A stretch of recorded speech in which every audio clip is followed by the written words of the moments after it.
Magluto tayo ng dinengdeng. Ayan o, nagpapakulo ako ng luya at tubig. Ang lulutuin natin ay dried shrimp. Hinugasan ko ito para malinis at to reduce the preservatives. And I'm soaking it with water para lumambot siya. Papaya, green papaya, and malunggay. Malunggay, kapinahin moringa, green papaya, dried shrimp. We have the bagoong. Yan ang ating pang-umami taste pa more. Okay, let's cook, kapinay. This is an easy cooking. Ilocano food, inabraw. Let's cook. Okay, kapinay, look, since kumukulo na ang ating tubig, ilagay na natin yung ang ating bagoong. Yun. Bagoong isda, kapinay. Yan o.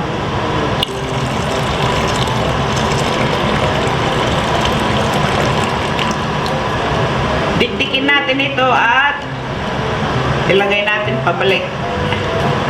Yun o. Okay. Ilagay na rin natin ang ating papaya, kapinay. Yun. Pag na-half cook na yan, ilagay na rin natin yung ating hipon at saka yung malunggay. Ayan natin kumulo.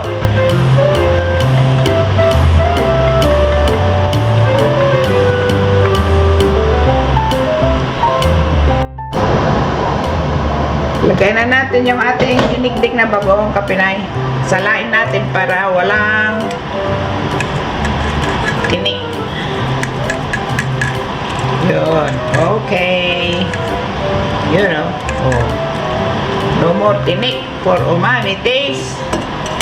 Yung ating bagoong dilis. Pakuluan natin, kapinay.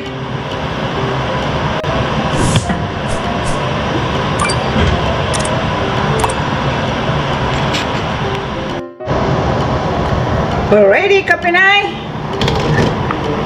Kumukulo na. I think it's ready to put our shrimp and malunggay. Half cook na yan, kapinay. Oh. Tikman natin yung alat, kapinay.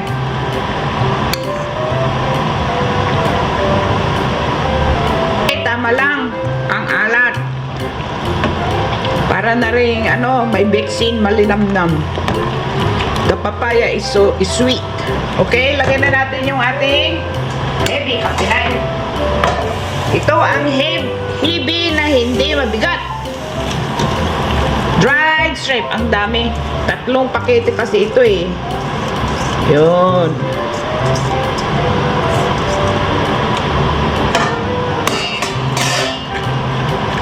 Ayan, ang sarap ng sabaw nito. Dagdagan ko kaya ng sabaw. What do you think? Ayun. Pakulan muna natin yung shrimp, kapinay, bago natin ilagay yung malunggay. Lagyan na rin natin ng konting vaccine. Yung iba hindi naglalagay ng vaccine eh. Pero konti lang naman. Just to enhance the flavor. Alrighty! 2 kulo. Ilagay natin yung ating malunggay.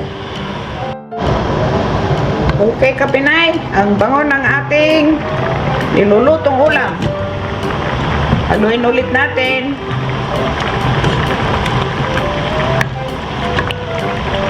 Yung shrimp hindi na natin kailangan lutuin ng matagal kasi yan ay dried shrimp. Luto na yan.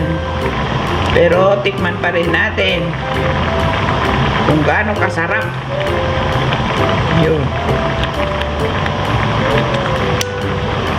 Wow, sarap.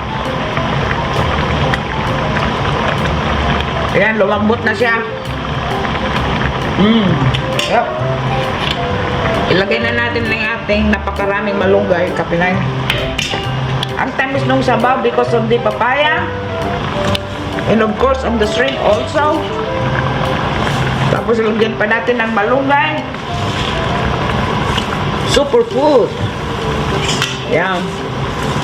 Yung aking malunggay ay 3 pakete rin. Mahal ang malunggay dito sa Amerika.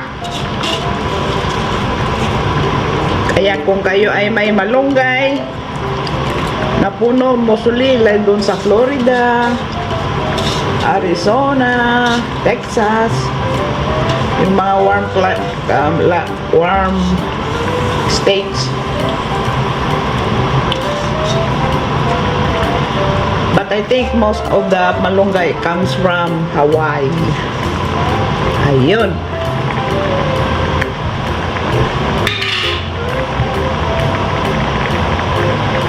Kaya itong malunggay ay nagbiyahe pa from the Hawaii Island to the mainland, America.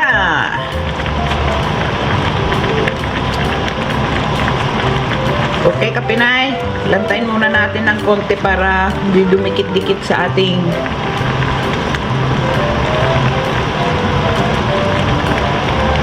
sandok. Yun o, dumidikit siya yun. Okay. Anyway, alright, pakulo natin. Sarap yan, Kapinay. Kulo-kulo pa more. Sarap, sarap, sarap. Okay, haluin natin, Kapinay. Ayan. Sarap yan, Kapinay. Wow. Yummy, yum, yum. Yummy, yum, yum na gulay. Wow. Sarap. Ang malunggay ay medyo niluluto yan kasi mahirap din yung maluto. Ang malunggay. Mas mahirap lutuin ang malunggay kaysa sa talbos ng kamote. Alrighty.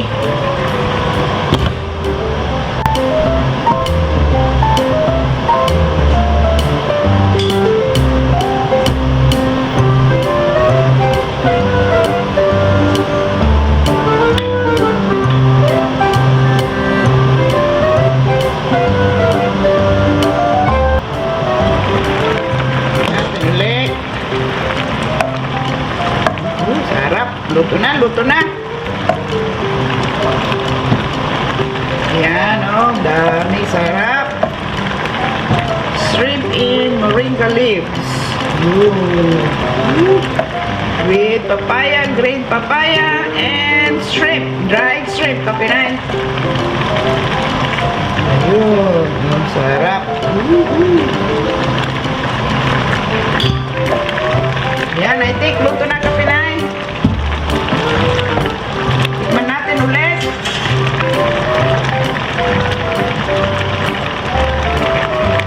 Ayun.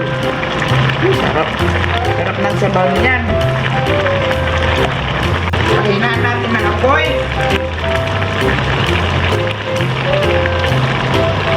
Ito natin. Wow. Ang sarap. Ang sarap, Kapinay. Wow. It's so good. It's so good. Cook, turn off the heat. Rap. Kain na tayo.